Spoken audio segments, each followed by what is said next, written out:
Hello guys, నేను మీ Balaji. First of all ఈరోజు మన వీడియో కంటెంట్ డిస్కస్ చేసే ముందు సారీ గైస్, వీడియో అప్లోడింగ్లో కాస్త డిలే అవుతుంది. Because of some technical errors ఆ డిలే అన్నది అవుతుంది. అండ్ అప్కమింగ్ వీడియోస్లో ఆ టెక్నికల్ ఎర్రర్స్ని రిజాల్వ్ చేసుకుని వీడియోస్ని as early as possible upload చేయడానికి ట్రై చేస్తాను. సో మనం లేట్ చేయకుండా ఈరోజు మన టాపిక్లోకి వెళ్ళిపోదాం. ఈరోజు మనం డిస్కస్ చేసే టాపిక్ ఏంటంటే జిఎస్టెట్ 2ఏకి అండ్ జిఎస్టెట్ 2బికి వాట్స్ ద డిఫరెన్స్, అండ్ అసలు జిఎస్టెట్ 2బి అనేది ఇంట్రడక్షన్లోకి ఎందుకు వచ్చింది అనేది ఈరోజు మనం డిస్కస్ చేద్దాం. ఫస్ట్ ఆఫ్ ఆల్ ఈ టాపిక్ తీసుకువెళ్ళడానికి రీజన్ ఏంటంటే మన వన్ ఆఫ్ ద సబ్స్క్రైబర్ ఈ క్వశ్చన్ అడిగారు. సో ఈ క్వశ్చన్ని ఈ వీడియో ద్వారా రిజాల్వ్ చేద్దామని చెప్పేసి ఈ టాపిక్ తీసుకున్నాను.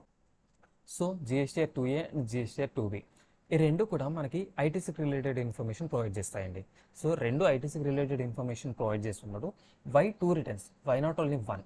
అండ్ జిఎస్టెట్ 2ఏ అనేది ప్రీవియస్లీ కూడా ఎగ్జిస్టెన్స్లో ఉందండి. బట్ జిఎస్టెట్ 2బి అనేది జిఎస్టెట్ 2ఏ తర్వాత ఇంట్రడక్షన్లోకి వచ్చింది. సో ఆల్రెడీ జిఎస్టెట్ 2ఏ ఉన్నప్పుడు జిఎస్టెట్ 2బిని కొత్తగా ఇంట్రడక్షన్లోకి ఎందుకు తీసుకొచ్చారు అనేది మనం ఈ వీడియోలో డిస్కస్ చేద్దాము. బేసిక్గా మీరు అబ్జర్వ్ చేస్తే జిఎస్టెట్ 2ఏలో ఓన్లీ మనము ఎంత అమౌంట్ ఆఫ్ ఐటీసీ ఉన్నది, మనకి ఎంత అమౌంట్ ఆఫ్ ఐటీసీ అవైలబుల్ అనేది మాత్రమే చూపిస్తారు. బట్ జిఎస్టెట్ 2బిలో మనకి ఎంత అమౌంట్ ఆఫ్ ఐటీసీ అవైలబుల్ అనేది చూపిస్తుంది. ఇన్ అడిషన్ టు దట్ మనము to what extent we are eligible and to what extent we are ineligible అనేది కూడా జిఎస్టెట్ 2బిలో చూపిస్తుంది. ఫర్ ఎగ్జాంపుల్, మనం ఒక వెహికల్ పర్చేస్ చేస్తాం అనుకోండి, which is covered under section 17 subsection 5. 17 subsection 5 దేని గురించి డిస్కస్ చేస్తుందండి?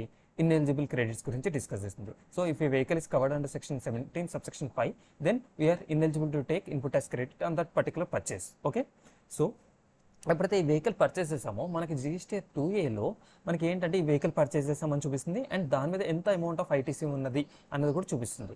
బట్ జిఎస్టెట్ 2బిలో ఏంటంటే ఏ వెహికల్ పర్చేస్ చేసామో దాని మీద ఎంత అమౌంట్ ఆఫ్ ఐటీసీ ఉంది and whether we are eligible or ineligible అనేది కూడా చూపిస్తుందండి. సో ట్యాక్స్ పేయర్స్కి ఇక్కడ అడ్వాంటేజెస్ థింగ్ ఏంటి అంటే వాళ్ళు ఎప్పుడైతే డెసిషన్ తీసుకోవాలో whether they are eligible or ineligible అనేది జిఎస్టెట్ 2బి ఇన్ఫర్మేషన్ బేసిస్ మీద వాళ్ళు డెసిషన్ తీసుకునే అవకాశం ఉంది. అండ్ దాని తర్వాత ఇంకొక డిఫరెన్స్ ఏంటి అంటే, ఫర్ ఎగ్జాంపుల్ మనం ఒక ఇంపోర్ట్ చేసుకున్నాం అనుకోండి, ఎప్పుడైతే ఇంపోర్ట్ చేసుకున్న దాని మీద మనం ఐజీఎస్టీ పే చేసి ఉంటాము. సో ఐజీఎస్టీ పే చేస్తే ఆ ఐజీఎస్టీని కూడా మనం ఇన్పుట్ యాజ్ క్రెడిట్ తీసుకోవచ్చు. సో ఈ ఇన్ఫర్మేషన్ అనేది మనకి జిఎస్టెట్ 2ఏలో ఆటో పాపులేట్ అవ్వదు, బట్ జిఎస్టెట్ 2బిలో ఆటో పాపులేట్ అవుతుంది. సో మనకి ఈ రెండు పాయింట్స్ డిస్కస్ చేశాక మనకి సింపుల్గా అర్థమయ్యేది ఏంటంటే జిఎస్టెట్ 2బిలో ఎడిషనల్ ఇన్ఫర్మేషన్ ఇస్తున్నారు which is not available in GSTR 2ఏ. సో జిఎస్టెట్ 2బిలో ఎడిషనల్ ఇన్ఫర్మేషన్ ఉంది కాబట్టి డైరెక్ట్గా మనం why can't we use GSTR 2బి for the purpose of reconciliations, అంటే రికన్సిల్ చేయడానికి, అంటే బుక్స్కి, రిటర్న్స్కి అండ్ 2బికి 3బికి రికన్సిలేషన్ చేయడానికి డైరెక్ట్గా మనం జిఎస్టెట్ 2బి వాడుకోవచ్చా, జిఎస్టెట్ 2ఏని ఇగ్నోర్ చేసి అనేది పాయింట్ డిస్కస్ చేసే ముందు ఇంకొక డిఫరెన్స్ చెప్తానండి. ఆ డిఫరెన్స్ చెప్పాక అప్పుడు మనకు అర్థమవుతుంది, అంటే డైరెక్ట్గా మనం జిఎస్టెట్ 2బి వాడుకోవచ్చా ఇగ్నోరింగ్ జిఎస్టెట్ 2ఏ అనేది మనకు తెలుస్తుంది. సో నెక్స్ట్ వచ్చే డిఫరెన్స్ ఏంటి అంటే జిఎస్టెట్ 2ఏ అనేది డైనమిక్ ఇన్ నేచర్ అండి, జిఎస్టెట్ 2బి అనేది static in nature. Dynamic in nature అంటే ఏంటి అంటే, ఫర్ ఎగ్జాంపుల్ మీ సెల్లరు ఈరోజు జిఎస్టీ రిటర్న్స్ ఫైల్ చేశారనుకోండి, జిఎస్టీ 1 ఫైల్ చేశారనుకోండి, వెంటనే మీకు జిఎస్టెట్ 2ఏలో రిఫ్లెక్ట్ అవుతుంది, బట్ జిఎస్టీ 2బిలో వెంటనే రిఫ్లెక్ట్ అవ్వదండి.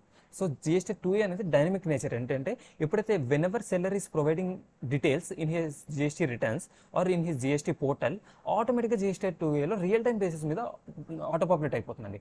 బట్ జిఎస్టెట్ 2బి అనేది ఎప్పుడు ఆటో పాపులేట్ అవుతుందంటే ఎప్పుడైతే జిఎస్టీఆర్ 1 డ్యూ డేట్ ఎండ్ అవుతుందో దాని నెక్స్ట్ డే జిఎస్టెట్ 2బి అనేది ఆటో పాపులేట్ అవుతుంది. సో దీనివల్ల అంటే జిఎస్టెట్ 2ఏ అనేది డైనమిక్ ఇన్ నేచర్, జిఎస్టెట్ 2బి అనేది స్టాటిక్ ఇన్ నేచర్. సో మనం ఒక ఎగ్జాంపుల్ డిస్కస్ చేద్దామండి. ఎగ్జాంపుల్ డిస్కస్ చేశాక మనకు డిసిజన్ తీసుకోవచ్చు, అంటే జిఎస్టెట్ 2బిని కన్సిడర్ చేసి రికన్సిలేషన్ కోసం జిఎస్టెట్ 2ఏని ఇగ్నోర్ చేయొచ్చా అనేది మనం ఎగ్జాంపుల్ డిస్కస్ చేశాక డిసిజన్ తీసుకున్నాము. అండ్ ఎగ్జాంపుల్లో మనం ఎగ్జాంపుల్లో మనం ఆగస్ట్ మంత్లో ఒక 4 పర్చేసెస్ చేసాం అనుకోండి ఫ్రమ్ 4 డిఫరెంట్ సెల్లర్స్. సో ఆ 4 డిఫరెంట్ సెల్లర్స్ డిఫరెంట్ డేట్స్లో వారి యొక్క జిఎస్టీఆర్ 1 రిటర్న్స్ ఫైల్ చేశారు. సో అలా డిఫరెంట్ డేట్స్లో ఫైల్ చేసినప్పుడు ఏ డేట్లో మనకు జిఎస్టీఆర్ 2ఏలో ఆటో పాపులేట్ అవుతుంది, ఏ డేట్లో మనకు జిఎస్టీఆర్ 2బిలో ఆటో పాపులేట్ అవుతుందని చూద్దాము. సో మనం ఆల్రెడీ చెప్పుకున్నట్టు 4 డిఫరెంట్ సెల్లర్స్ ఉన్నారు. సో సెల్లర్ 1 మనకి 9th సెప్టెంబర్ రోజు జిఎస్టీఆర్ 1 ఫైల్ చేశారండి. బేసిక్గా డ్యూ డేట్ ఎప్పుడండి, ఆగస్ట్ మంత్ రిటర్న్ ఫైల్ చేయడానికి 11th September. Okay, so 9th September రోజు జిఎస్టీఆర్ 1 ఫైల్ చేశారనుకోండి. సో జిఎస్టీఆర్ 2ఏలో రియల్ టైం బేసిస్ మీద 9th సెప్టెంబర్లో ఆటో పాపులేట్ అవుతుంది. సేమ్ డేట్ని ఆటో పాపులేట్ అయిపోతుంది. బట్ జిఎస్టీఆర్ 2B ఎప్పుడు ఆటో పాపులేట్ అవుతుందని చెప్పానండి, ఎప్పుడైతే జిఎస్టీఆర్ 1 డ్యూ డేట్ ఎండ్ అవుతుందో, అంటే ఈ కేసులో ఎప్పుడండి 11th September. So the next day auto populate అవుతుంది. అంటే ఇక్కడ ఈ కేసులో 12th సెప్టెంబర్ ఆటో పాపులేట్ అవుతుంది. ఓకే, సో సెల్లర్ 2 మనకి 10th సెప్టెంబర్ రోజు రిటర్న్ ఫైల్ చేశారు, అండ్ 10th సెప్టెంబర్ రోజు మనకి జిఎస్టీ 2Aలో ఆటో పాపులేట్ అయింది, అండ్ 12th సెప్టెంబర్ 2Bలో ఆటో పాపులేట్ అయింది. సో సిమిలర్గా సెల్లర్ 3 వచ్చేసి 11th సెప్టెంబర్ రోజు జిఎస్టీఆర్ 1 ఫైల్ చేశారు. So GSTR 2A real time basis మీద 11th September same day auto populate అయింది, బట్ జిఎస్టీఆర్ 2Bలో వచ్చేసి 12th సెప్టెంబర్ ఆటో పాపులేట్ అయింది. So 4th example important. So 4th ఎగ్జాంపుల్లో మీరు అబ్జర్వ్ చేస్తే 13th సెప్టెంబర్ అంటే after due date GSTR 1 file చేశారండి. సో జిఎస్టీఆర్ 2Aలో మాత్రం on the same day reflect అయిపోతుంది, బికాస్ రియల్ టైం బేసిస్ మీద రిఫ్లెక్ట్ అవుతుంది కాబట్టి జిఎస్టీఆర్ 2Aలో on the same day reflect అవుతుందండి. బట్ జిఎస్టీఆర్ 2Bలో ఎప్పుడు ఆటో పాపులేట్ అవుతుందండి, 12th అక్టోబర్ 2021 రోజు ఆటో పాపులేట్ అవుతుంది. ఎందుకంటే మనం ఆల్రెడీ డిస్కస్ చేస్తాం 2B అనేది ఎప్పుడు ఆటో పాపులేట్ అవుతుందని, వన్స్ డ్యూ డేట్ అయిపోయింది అనుకోండి, the very next day auto populate అవుతుంది. సో ఇక్కడ ఆగస్ట్ మంత్కి డ్యూ డేట్ ఏంటండి 11th September. So 11th September అయిపోయింది కాబట్టి 12th సెప్టెంబర్ రోజు ఆటో పాపులేట్ అవుతుంది. So once GSTR 2B auto populate అయితే ఇట్స్ స్టాటిక్ ఇన్ నేచర్ అని చెప్పుకున్నాం కదా, సో ఇట్ వోంట్ చేంజ్, అది చేంజ్ అవ్వదండి. సో 12th సెప్టెంబర్ రోజు ఏదైతే ఆటో పాపులేట్ అయిందో ఆ ఇన్ఫర్మేషన్ ఉంటుంది.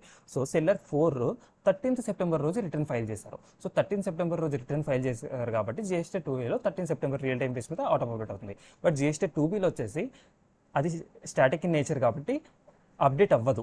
ఆగస్ట్ మంత్ రిటర్న్ ఏదైతే ఉందో అది అప్డేట్ అవ్వదు. సో ఏమవుతుందంటే September month return which will get auto populated on 12th October అనేది ఆ రోజు రిటర్న్లో వస్తుందండి. సో 12th అక్టోబర్ రోజు ఆటో పాపులేట్ అవుతుంది. సో సింపుల్గా ఇక్కడ మీరు అబ్జర్వ్ చేస్తే మనకి 4th సెల్లర్ దగ్గర నుంచి ఏదైతే పర్చేస్ చేసామో ఆ పర్చేస్ మీద మనకి whether we are eligible to take input as credit or not అనే క్వశ్చన్కి మీరు ఆన్సర్ చేయండి.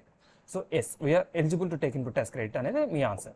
So even though we're eligible to take input as credit, మనం జిఎస్టీఆర్ 2Bని బేసిస్ కింద తీసుకున్నాం అనుకోండి ఐటీసీ క్లెయిమ్ చేయడానికి, ఈ 4th పర్చేస్ మీద మనం ఇన్పుట్ యాజ్ క్రెడిట్ తీసుకుంటామా? తీసుకోము, ఎందుకంటే 2Bలో ఆటో పాపులేట్ అవ్వలేదు కాబట్టి. But we are eligible to take. So అందుకోసం అని చెప్పేసి నేను ఏమంటున్నాను అంటే ఎక్స్క్లూజివ్గా జిఎస్టీఆర్ 2Bని మనం కన్సిడరేషన్లోకి తీసుకెళ్ళలేమో, అంటే GST input as credit avail చేసుకోవడానికి ఎక్స్క్లూజివ్గా జిఎస్టీఆర్ 2Bని వాడుకోకుండా జిఎస్టీఆర్ 2Aని కూడా కన్సిడర్ చేయాలి. సో ఎక్కడ జిఎస్టీఆర్ 2Aని కన్సిడర్ చేయాలి, ఎక్కడ జిఎస్టీఆర్ 2Bని కన్సిడర్ చేయాలి అనేది మీరు అడిగితే it all differs from case to case అండి. Case to case depends. So situation బట్టి మనం ఆ రిటర్న్ని వాడుకోవాల్సి వస్తుంది. సో ఈ కేసులో మనం ఏం చేయొచ్చు, జిఎస్టీఆర్ 2Bని బేసిస్ కింద తీసుకుని జిఎస్టీఆర్ 2Aలో అంటే 2Bలో రాని ఏదైనా ఇన్పుట్ యాజ్ క్రెడిట్ జిఎస్టీఆర్ 2Aలో వచ్చిందా, అండ్ వస్తే whether we are eligible or not అనేది డిసిషన్ తీసుకుని మనం జిఎస్టీఆర్ 2Bని మోడిఫై చేసుకోవచ్చు.